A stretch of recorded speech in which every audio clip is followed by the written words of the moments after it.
உங்களுடைய அடுத்த கேள்விக்கு முன்னாடி இன்னைக்கு பிளேஸாக இருக்கிற என்னோட தம்பியை பற்றி பேசலாங்க. என்னோட தம்பிங்க ரியாஸ். ஸோ 2023 பாஸ் அவுட்டுங்க. ஸோ விழுப்புரத்தை சேர்ந்தவருங்க. பிஎஸ்சி கம்ப்யூட்டர் சயின்ஸுங்க, ஆர்ட்ஸ் முடிச்சிருக்காருங்க. And RKS college of arts and சயின்ஸுங்க. ஆனா இப்போ டெக்னிக்கலி ஸ்ட்ராங்கா எப்படி சார் ஸ்டூடெண்ட்ஸ் ஃப்ரெஷரா வெளில வர முடியும்? அவங்களால எப்படி சார் மூவ் ஆக முடியும்? ஜாவா எக்ஸ்பர்ட்டா வந்து வெளில போயிடுவாங்க. ஓகேவா? நீங்க யாராவது ஃபைனல் இயர்ல படிச்சுட்டு இருந்தீங்கன்னா ஃபைனல் இயர் வரதுக்கு முன்னாடி இல்ல ஃபைனல் இயர்ல வந்து மைக்ரோசாஃப்ட் எக்ஸல்ல ஃப்ரெஷர்ஸ்க்குலாம் மூவ் ஆக முடியுமா? நிறைய பேர் இன்ட்ரெஸ்டடா இருக்காங்க. அதுக்கு ஐடியா தெரியுங்களா? எல்லா கம்பெனில, எல்லா ஃபேக்டரியில, ஃபினான்ஸ், பேங்கிங், ஐடி கம்பெனின்னு எல்லா இடத்துலயும் ஒரு டேட்டாவை ஸ்டோர் பண்றதா இருந்தா சார் இப்போ ஃபுல் ஸ்டாக்னு சொன்னீங்க, அதுல ரியாக்ட் பத்தி கிளியரா சொன்னீங்க. அடுத்த ஃபுல் ஸ்டாக்குக்கு ஃப்ரெஷர்ஸ்க்கு ஜாப் கிடைக்குமா சார்? எந்த பிசினஸ்க்கு நீங்க போனாலுமே வந்து எந்த பிசினஸ்க்கு போனாலுமே வெப்சைட் இஸ் ரியலி இம்பார்ட்டன்ட்ங்க.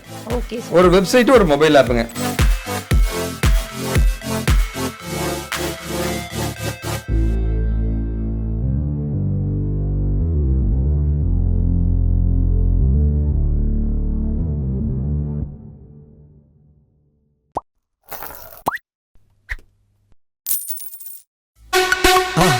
மறக்காம சர்ப்ரைஸ் பண்ணுங்க. Thank you. அன்பு தம்பி தங்கைகளுக்கு வணக்கங்க. இன்னைக்கு ஒரு ஸ்பெஷல் டே. ஏன்னா வந்து இன்னைக்கு ஒரு ஸ்பெஷலான பர்சன் வந்திருக்காங்க. என்னுடைய தங்கை ஹரிப்ரியாங்க. நிறைய கேள்விகள் வந்து அவங்களுக்கு இருக்குங்க. நாம் இன்னைக்கு ஃப்ரெஷர்ஸ், ஸோ ஃப்ரெஷர்ஸ்க்கான ஏன்னா வந்து இப்போ டிகிரி முடிச்சுட்டு நிறைய பேர் இப்போ வெளியே வந்துட்டு இருக்காங்க. அந்த ஃப்ரெஷர்ஸ்க்கான நிறைய கேள்விகள் இருக்கும். அதை ஹரிப்ரியாவும் கேட்டுட்டு இருந்தாங்க என்கிட்ட. ஸோ வணக்கம். வணக்கம். ஸோ கண்டிப்பாக உங்களான கேள்விகள் கேட்கலாங்க. நான் சொல்ல தயாராக இருக்கேங்க. கண்டிப்பா சார். சார் எங்களோட தம்பி தங்கைகள் எல்லாமே இப்போ காலேஜ் முடிச்சுட்டு வெளில வர போறாங்க, ஃப்ரெஷர்ஸா வெளில வர போறாங்க. அவங்களுக்கு நிறைய கேள்வி உங்ககிட்ட கேட்கணும் சார். அதை ஒன் பை ஒன்னா இப்போ நான் கேட்கலான் இருக்கேன்.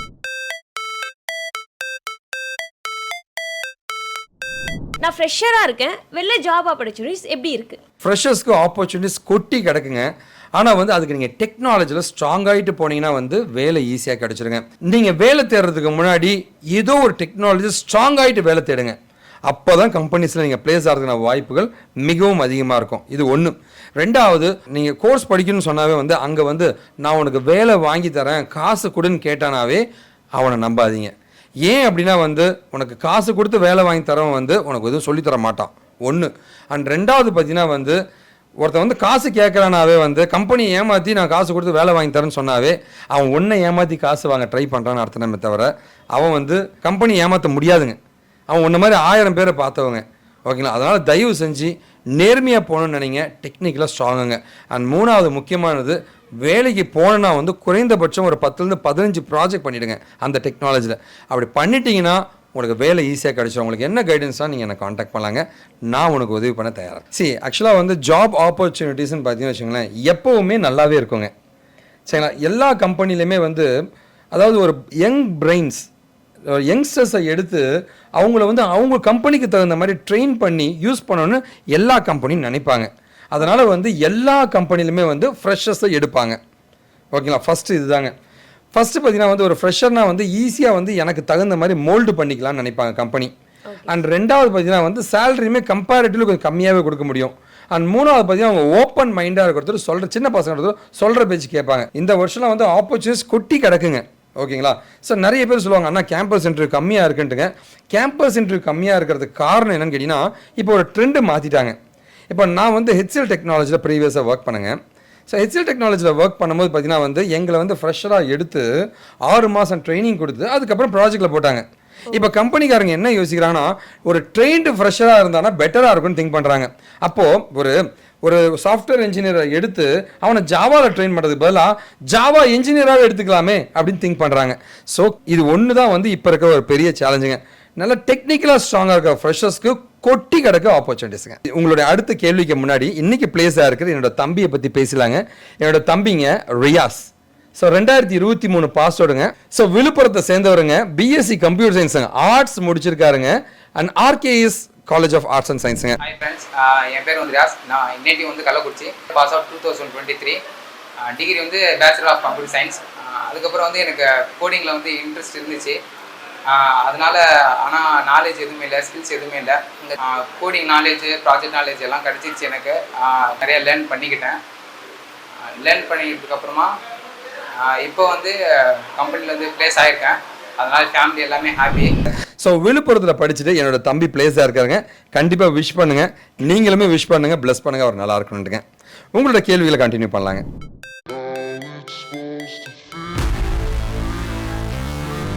சார் இப்போ நீங்க சொன்னீங்க டெக்னிக்கலி ஸ்ட்ராங்கா இருந்ததுக்கு அப்புறமா தான் கம்பெனிஸ் இப்போ ஹையர் பண்றாங்க, இதுக்கு முன்னாடி நீங்க ஒர்க் பண்ணும்போது ஹையர் பண்ணிட்டு அவங்கள ட்ரெயின் பண்ணுவாங்க அப்படின்னு சொன்னீங்க. Exactly.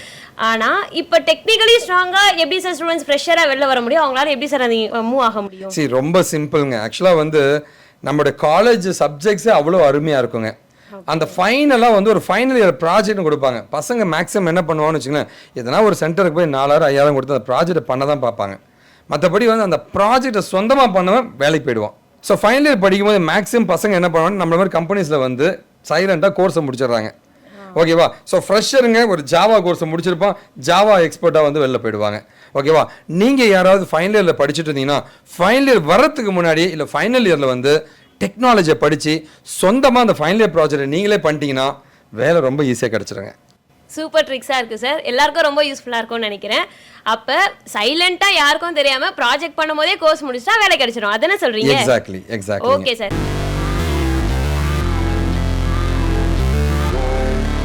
சரி, ஓகே சார், இப்போ நிறைய ட்ரிக்ஸ் கொடுத்தீங்க, இது ரொம்ப யூஸ்ஃபுல்லாக இருந்தது. அடுத்து வந்து என்ன கேட்குறாங்கன்னா, நான் ஃப்ரெஷராக இருக்கேன், இந்த டெக்னிக்கலும் படிச்சுட்டேன், ஆனால் எப்படி ஜாப் வருது பயமாக இருக்கே, அதுக்கு என்ன பதில் சொல்கிறீங்க? சரி, ஆக்சுவலாக வந்து ஃப்ரெஷருக்கு வந்து எப்படி இன்டர்வியூ இருக்குன்னு கேட்டிங்கன்னா வந்து ஃபஸ்ட்டு வந்து ஒரு ரிட்டன் டெஸ்ட்னு ஒன்று வைப்பாங்க, ஆப்டிடியூட். ஓகே. ரெண்டாவது பார்த்தீங்கன்னா டெக்னிக்கல் இன்டர்வியூன்னு இருக்கும். அண்ட் மூணாவது பார்த்தீங்கன்னா ஹெச்ஆர் இன்டர்வியூன்னு இருக்குங்க. ஸோ இந்த மேத்தமெட்டிக்ஸில் இருக்கிற ஆப்டிடியூடை கிளியர் பண்ணால், ஏன்னா அவனுக்கு க்ரியேட்டிவிட்டி இருக்கான்னு பார்ப்பாங்க, ரெண்டாவது டெக்னிக்கல் நாலேஜ் இருக்கான்னு பார்ப்பாங்க, அண்ட் மூணாவது ஹெச்ஆர் இன்டர்வியூங்க, ஆட்டிடியூட்லாம் ஒழுங்காக இருக்கான்னு பார்ப்பாங்க. இந்த 3 கிளியர் பண்ணிட்டானா வந்து வேலை கிடச்சிரும். இப்போ ட்ரெண்டிங்கில் என்ன இருக்குன்னா வந்து ஃப்ரெஷராக இருந்து, அண்ணா நான் ஃப்ரெஷர் ஜாவா டெவலப்பராக இருக்கேண்ணா, ஒரு ஃபீல்டு எக்ஸ்பர்ட்டாக இருக்கணும். ஜென்ரிக்காக சாஃப்ட்வேர் இன்ஜினியர்ன்றதை விட ஜாவா டெவலப்பர்னால் இவனுக்கான ஸ்கோப் அதிகங்க. ஸோ அப்போ பார்த்தீங்கன்னா வந்து டெக்னிக்கல் இன்டர்வியூ தான் இருக்குமே தவிர ஆப்டிடியூட் வராது. நீங்கள் யாராவது மேத்தமெட்டிக்ஸில் வீக்காக இருக்கேன், எனக்கு ஆப்டிடியூட் வரலன்னா டெக்னாலஜியை படித்து டெக்னிக்கலாக போயிடுங்க. ஜாவாவை டெக்னிக்கல் படிச்சுட்டு இன்டர்வியூ அட்டன் பண்ணிட்டு ஹெச்ஆர் அட்டன் பண்ணிட்டு ஆட்டோமேட்டிக்காக இப்படி உள்ளே போயிடலாம். ஸோ இது எல்லாமே ஒரு ஷார்ட் கட்டுங்க. ஆப்டிடியூட் மேக்ஸில் வீக்காக இருக்கிறவங்க இந்த ஷார்ட் கட்டை பயன்படுத்தி ஈஸியாக வேலைக்கு போயிடலாங்க.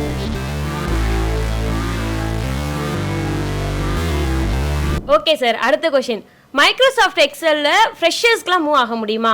நிறைய பேர் இன்ட்ரெஸ்டடாக இருக்காங்க, அதுக்கு ஐடியா தெரியுங்களா சார்? சரி, ஆக்சுவலாக வந்து மைக்ரோசாஃப்ட் எக்ஸல்னு பார்த்தீங்கன்னு வச்சுங்கம்மா, எல்லா கம்பெனியில், எல்லா ஃபேக்ட்ரியில், ஃபினான்ஸ், பேங்கிங், ஐடி கம்பெனின்னு எல்லா இடத்துலையும் ஒரு டேட்டாவை ஸ்டோர் பண்ணுறதா இருந்தால் அதை எக்ஸலில் தான் ஸ்டோர் பண்ணுறாங்க. ஸோ இது வந்து ஒரு யூனிவர்சல் சாஃப்ட்வேர் இன் ஆல் இண்டஸ்ட்ரீஸ்ன்னு சொல்லுவாங்க. இப்போ ஜாவாவே நான் படிக்கிறேன்னா ஐடி கம்பெனிக்குள்ளே போக முடியும். ஆனால் எக்ஸல் நீங்கள் லேர்ன் பண்ணிக்கிட்டீங்கன்னா, டேட்டா அனாலிட்டிக்ஸ் லேர்ன் பண்ணிக்கிட்டீங்கன்னா எல்லா ஃபீல்டுலையுமே ஆள் தேவைப்படுங்க. ஏன்னா எல்லா இடத்துலையுமே டேட்டா இருக்கும். அந்த டேட்டாவை மெயின்டைன் பண்ணுறவங்க வந்து இன்றைக்கி மார்க்கெட்டில் ரொம்ப அதிகமாக தேவைப்படுவாங்க. ஸோ பயங்கரமான ஆப்பர்ச்சுனிட்டி கொட்டி கிடக்கு எக்ஸல் படித்தாலுங்க. அது வந்து டேட்டா அனாலிட்டிக்ஸ்ன்ற ஒரு பேக்கேஜாக படித்தாங்கன்னா அது இன்னும் பெனிஃபிட்டாக இருக்கும். ஏன்னா வந்து பைத்தானை வச்சு டேட்டாவை ஸ்டோர் பண்ணுறோம், எக்ஸலை வச்சு ஸ்டோர் பண்ணுவாங்க, பவர் பிஐ வச்சு இப்போ டேட்டாவை ஸ்டோர் பண்ணும்போது இன்னும் சூப்பராக இருக்குங்க. ஓ, சூப்பராக இருக்குது சார், ரொம்ப இன்ட்ரெஸ்டிங்காக இருக்குது. இப்போ எக்ஸலில் ஜாப் கிடைக்கிறது ஈஸின்னு சொல்ல வரீங்க, அப்படி தானே? எக்ஸாக்ட்லி.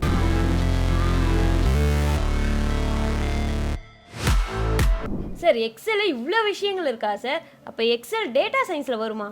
எக்ஸல் பார்த்தீங்கன்னா வந்து ஒரு பார்ட் ஆஃப் டேட்டா சயின்ஸ்னு சொல்லலாங்க.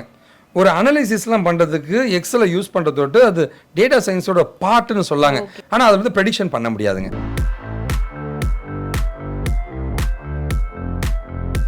சார், அப்படின்னா டேட்டா சயின்ஸு ஃப்ரெஷர்ஸ்க்கு எப்படி உள்ள மூவ் ஆகலான்றது சொல்லுங்கள் சார். ஸோ ஒரு டேட்டா இருக்குன்னா அந்த டேட்டா வச்சு ஃப்யூச்சரில் என்ன நடக்கும்னு ப்ரெடிக்ட் பண்ணுறது தான் டேட்டா சயின்ஸுங்க.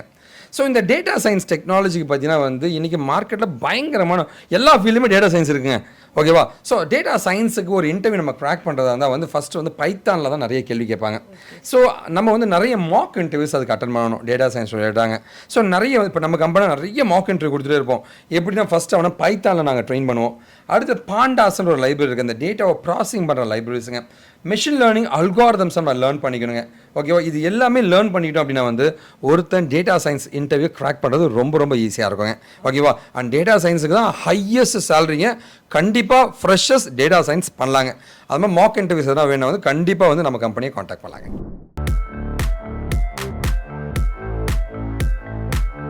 அடுத்து வந்து பார்த்தீங்கன்னா சார், நான் ஃப்ரெஷராக இருக்கேன், ஆனால் நான் எத்தனையோ இன்டர்வியூ ட்ரை பண்ணிகிட்டே இருக்கேன், செம்ம அப்செட்டாக உட்காந்துருக்கேன் சார். ஏன் தெரியுமா, எந்த இன்டர்வியூ கிளியர் பண்ண முடியல அப்படின்ட்டு ஒரு தம்பி கேட்டிருக்காங்க sir.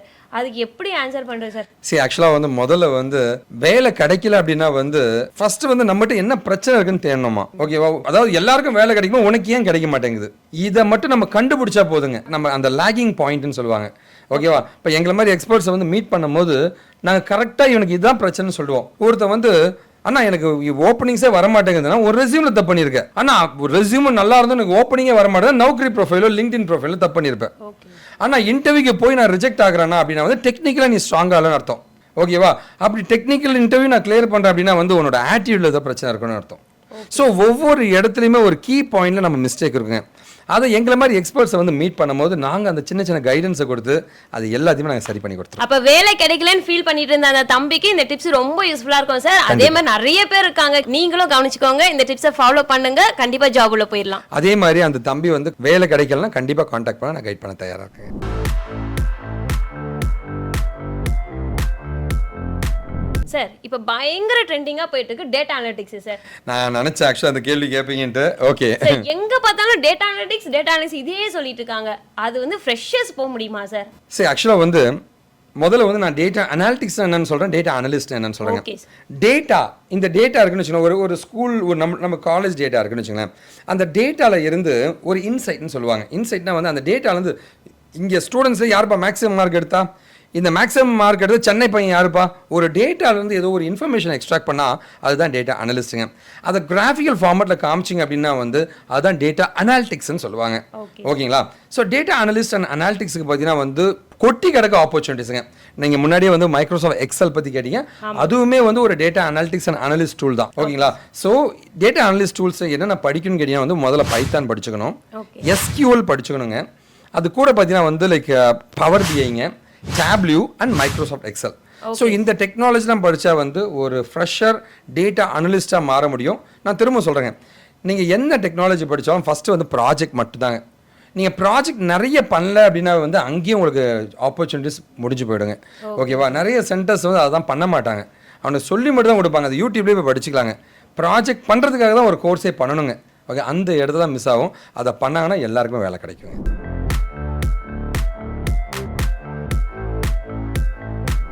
Okay sir, data analyst பற்றி எப்படி நாங்கள் ஜாப் உள்ள ஃப்ரெஷராக மூவ் ஆகணும் கிளியராக சொல்லிட்டீங்க. டேட்டா அனலிஸ்ட்னா ரிமோட் ஜாப்ஸ்லாம் கிடைக்குமா சார்? ஆக்சுவலாக வந்து ஐடியிலேருந்து ஒர்க் ஃப்ரம் ஹோமை பிரிக்கவே முடியாதுங்கம்மா. அண்ட் டேட்டா அனலிஸ்ட்டுக்கு ஏகப்பட்ட ஆப்பர்ச்சுனிட்டி கிடைக்குதுங்க ஒர்க் ஃப்ரம் ஹோம்லங்க. ஏன்னா வந்து ஆன்லைனில் இருந்தே வந்து அந்த டேட்டாவை ப்ராசஸ் பண்ணுறதா இருக்கட்டும், டேட்டாவை கலெக்ட் பண்ணுறதா இருக்கட்டும், டேட்டாவை கலெக்ட் பண்ணுறதுக்கு பேர் டேட்டா இன்ஜினியரிங் சொல்லுவாங்க. அதை ரிசர்ச் பண்ணுறது டேட்டா அனலிஸ்ட்டுங்க. டேட்டா இன்ஜினியரிங், டேட்டா அனலிஸ்ட், இதுக்கு வந்து நிறைய ஆப்பர்ச்சுனிட்டிஸ் ஒர்க் ஃப்ரம் ஹோம் கிடைக்கும். கண்டிப்பாக ஒர்க் ஃப்ரம் ஹோம் ஜாப் இருக்கும்னு சொல்கிறீங்க? கண்டிப்பாக இருக்குங்கம்மா. Okay sir. Final round HR இன்டர்வியூன்னு சொன்னீங்க. அந்த ஹெச்ஆர் இன்டர்வியூ கொஷின்ஸ் எப்படி இருக்கும், அது எதுக்காக சார், அது எப்படி கிளியர் பண்ணுறது? சரி, ரொம்ப சிம்பிளுங்க. முதல்ல வந்து லைக் ஹெச்ஆர் இன்டர்வியூ கொஷின்ஸ்னால் ஹியூமன் ரிசோர்ஸ் இன்டர்வியூ கொஷின்ஸ் சொல்லுவாங்க. ஹெச்ஆர் இன்டர்வியூ கொஷின்ஸ்னால் ஒன்றுமே கிடையாதுங்க. அதாவது இவன் டெக்னிக்கலாக ஸ்ட்ராங்காக இருக்கான், ஆனால் இவன் ஆட்டிடியூட் ஒழுங்காக இருக்கான்னு பார்க்கணும்.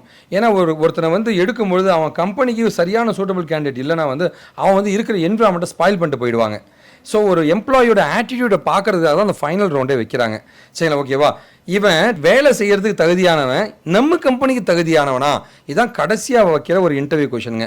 ஸோ இந்த ஹெச்ஆர் இன்டர்வியூ கொஷனை பொறுத்த வரைக்கும் வந்து ஃபஸ்ட்டு பார்த்தீங்கன்னா வந்து உங்களோட ஸ்ட்ரென்த்து, உங்களோட வீக்னஸுங்க, அதுக்கப்புறம் வந்து உங்களோட long term goal, short term goal, அது இந்த மாதிரி கேள்விகள் தான் மேக்ஸிமம். உங்களோட சேலரி எக்ஸ்பெக்டேஷன். இவங்க ஜென்ரலாகவே என்ன ஹெச்ஆர் பார்ப்பானா, இவனுக்கு நான் வேலை கொடுத்துட்டேன், இந்த வேலைக்கு அவன் வருவானா இல்லை வேறு வேலை கிடைச்சா ஓடிடுவானா, எக்ஸ்ட்ரா சேலரி கொடுத்தா இந்த வேலைக்கு வந்து இவன் ஒழுங்காக வேலை செய்வானா, மதிப்பானா, இந்த என்விரான்மெண்ட்டை ஸ்பாயில் பண்ணாமல் அடாப்டபிலிட்டிலாம் அவனுக்கு இருக்கான்னு எல்லாத்தையும் செக் பண்ணுறது அந்த ஃபைனல் ஹெச்ஆர் ரவுண்டுங்க, ஓகேவா? இது நம்மளுடைய வெப்சைட்டுங்க wikitiki.com. அங்கே ஹெச்ஆர் இன்டர்வியூ கொஷின்ஸ்னு கிட்டத்தட்ட வந்து 200 கொஷினுக்கு மேலே நம்ம கொடுத்துருப்போம். நானே எழுதின ஆன்சர்ஸுங்க. கண்டிப்பாக வந்து இந்த கொஷின்ஸ் வித் ஆன்சர்ஸோட படிங்க, உங்களுக்கு நிறைய விஷயங்கள் கிடைக்குங்க. Super sir. நிறைய பேர் ஃபீல் பண்ணிகிட்டே இருந்தாங்க எல்லா ரவுண்டும் கிளியர் பண்ண முடியுது, ஹெச்ஆர் இன்டர்வியூ ரவுண்டு மட்டும் கிளியரே பண்ண முடியலன்னு. ஆனால் நீங்கள் இவ்வளோ சூப்பராக வெப்சைட் வச்சுருப்பீங்கன்னு தெரியல சார். நான் இப்போ எடுத்துகிட்டு போய் என் தம்பி தங்கச்சிங்களுக்குலாம் கண்டிப்பாக காமிப்பேன். கண்டிப்பாக அவங்க வந்து கிளியர் பண்ணிடுவாங்க. Thank you sir.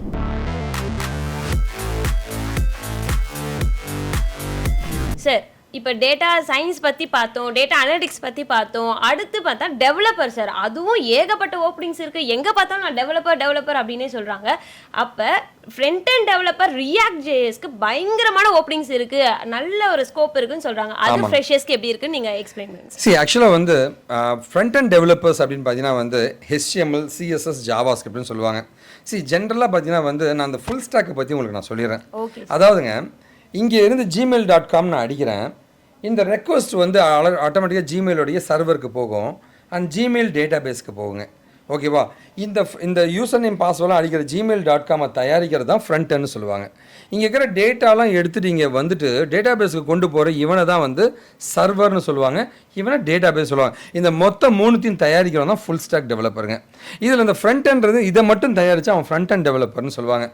அதில் வந்து ரியாக்ட் வந்து சூப்பரான ஃபாஸ்ட் டெக்னாலஜின்னு சொல்லுவாங்க. அதில் வந்து விர்ச்சுவல் டாம் அப்படின்னு ஒரு டெக்னாலஜி இருக்குது. அதாவது பார்த்தீங்கன்னா ஒரு மொத்த பேஜ் இருக்குன்னா ஒவ்வொரு கிளிக்குக்கும் மொத்த பேஜும் ரிஃப்ரெஷ் பண்ணாமல் ஒரு குட்டி பார்ட்டு மட்டும் ரெஃப்ரெஷ் ஆகுங்க. ஓகேவா? அதனால் ரொம்ப ஃபாஸ்ட்டாக இருக்கும் அப்படின்றதுனால தான் இந்த ரியாக்ட்ன்ற டெக்னாலஜி இப்போ பயங்கர ட்ரெண்டிங். ஸோ நீங்கள் ஃபுல் ஸ்டாக்கில் .NETஓ, ஜாவாவோ, பைத்தானோ என்ன டெக்னாலஜி ஒரு வெப்சைட்டை தயாரித்தாலும் ரியாக்ட் மூலமாக பண்ணால் தான் வந்து பெனிஃபிட்னு கம்பெனி எதிர்பார்க்குறாங்க. அதனால் ரியாக்ட்டுக்கு கொட்டி கிடக்கு ஆப்பர்ச்சுனிட்டிஸுங்க.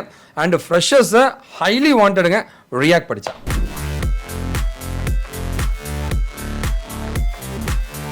சார், இப்போ ஃபுல் ஸ்டாக்னு சொன்னீங்க, அதில் ரியாக்ட் பற்றி கிளியராக சொன்னீங்க. அடுத்த ஃபுல் ஸ்டாக்கு ஃப்ரெஷர்ஸ்க்கு ஜாப் கிடைக்குமா சார்? ஆமாம், கண்டிப்பாம்மா. ஃபுல் ஸ்டாக் அதாவது எந்த பிஸ்னஸுக்கு நீங்கள் போனாலுமே வந்து எந்த பிஸ்னஸுக்கு போனாலுமே வெப்சைட் இஸ் ரியலி இம்பார்ட்டன்ட்டுங்க. Okay sir. ஒரு வெப்சைட்டு ஒரு மொபைல் ஆப்புங்க. ஒரு வெப்சைட்டை தயாரிக்கணும் ஃபுல் ஸ்டாக் டெவலப்பர்னுவாங்க, மொபைல் ஆப் தயாரிக்கணும் மொபைல் ஆப் டெவலப்பர்னுவாங்க.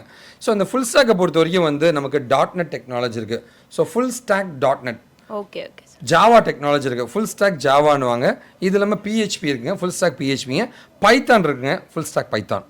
இது இல்லாமல் வந்து இந்த ரியாக்ட்டுக்கு வந்து ரொம்ப கம்பேட்டபிளான ஃப்ரேம் ஒர்க் வந்து MERN ஸ்டாக்னு சொல்லுவாங்க. ஸோ MongoDBன்ற டேட்டா பேஸுங்க Express.js மூலமாக Node.jsல டிப்ளாய் பண்ணுற ரியாக்ட், அதான் MERN ஸ்டாக்னு சொல்லுவாங்க. ஓகேவா? ஸோ இதுதான் MERN ஸ்டாக். ஸோ இதுதான் வந்து வெவ்வேறு வகையான ஃபுல் ஸ்டாக் டெவலப்பர் டெக்னாலஜிங்க. ஓகேவா? இதுக்கு ஏகப்பட்ட ஆப்பர்ச்சுனிட்டிஸ் கொட்டி கிடக்குங்க. கெரியர் கேப் இருக்குது, ஐடிக்குள்ளே போகணும், நான் ஃப்ரெஷ்ஷராக இருக்கேன், நான் ஐடியில் இருக்கேன், கம்மியான சேலரி, ஒர்க் ஃப்ரம் ஹோம் வேணும்னா ஃபுல் ஸ்டாக் தைரியமாக எடுக்கலாங்க. நிறைய ஆப்பர்ச்சுனிட்டிஸ் கொட்டி கிடக்குங்க.